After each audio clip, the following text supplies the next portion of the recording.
চলমান ইসরায়েল ফিলিস্তিন সংকটে বারবার উঠে আসছে জেরুজালেম ও আল আকসার কথা।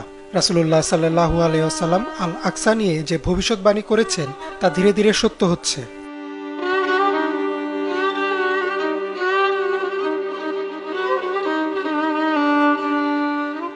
তবে তার আগে আমাদের জানতে হবে যে আল আকসা মসজিদ কেন মুসলিমদের জন্য এত জরুরি।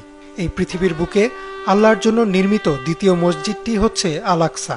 এছাড়াও মক্কা ও মদিনার পরে সারা বিশ্বে মুসলিম উম্মার কাছে আল আকসা হচ্ছে তৃতীয় পবিত্রতম স্থান, এবং আমরা সবাই জানি যে মুসলিমদের প্রথম কিবলাও ছিল এই আল আকসা মসজিদ।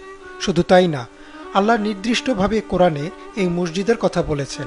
আল্লাহ কোরআনে বলেন, পবিত্র সেই সত্তা যিনি তার বান্দা মুহাম্মদকে রাতে মসজিদুল হারাম থেকে মসজিদুল আকসা নিয়ে গেলেন, যার চারপাশে আমি বরকত দান করেছি, যেন আমি তাকে আমার কিছু নিদর্শন দেখাই। নিশ্চয়ই তিনি সর্বশ্রোতা ও সর্বদ্রষ্টা। এছাড়াও আল্লাহ আল আকসা ও এর আশেপাশের এলাকাকে আল মুকাদ্দাস বা পবিত্র ভূমিও বলেছেন। ইমাম ইবনে আল জাওয়াজি রাদিয়াল্লাহু তাআলা আনহু থেকে বর্ণিত যে আল্লাহ এই ভূমিকে পবিত্র ভূমি বলেছেন কারণ এই ভূমি মানুষের পাপ মুছে দেয়। অর্থাৎ এই ভূমিতে কেউ যদি আল্লাহর ইবাদত করে বা ক্ষমা চায়, আল্লাহ তাকে ক্ষমা করে দেন। ইবনে আব্বাস রাদিয়াল্লাহু তাআলা আনহু থেকে বর্ণিত, তোমরা জানো আল্লাহ কেন এই ভূমিকে বরকতময় করেছেন?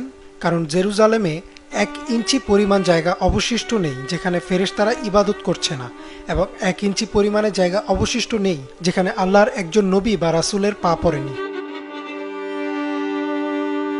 এমনকি মিরাজের রাতে যখন জিব্রাইল আলাইহিস সালাম মহানবী সাল্লাল্লাহু আলাইহি ওয়াসাল্লামকে মসজিদুল আকসায় নিয়ে গেলেন, তখন সেখানে আল্লাহর হুকুমে সকল নবী রাসূলগণ উপস্থিত হন এবং মহানবী সাল্লাল্লাহু আলাইহি ওয়াসাল্লাম তাদের সবাইকে নিয়ে 2 রাকাত নামাজ আদায় করেন।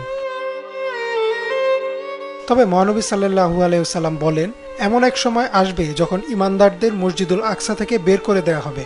বর্তমানে কি ঠিক এমনটাই ঘটছে না? মসজিদুল আকসা কিংবা ফিলিস্তিন থেকে সেখানকার বাসিন্দাদেরই বের করে দেওয়া হচ্ছে, মসজিদের ভেতর হামলা হচ্ছে, যার ভবিষ্যৎবাণী মহানবী সাল্লাল্লাহু আলাইহি ওয়াসাল্লাম প্রায় 1400 বছর আগেই করে গিয়েছিলেন।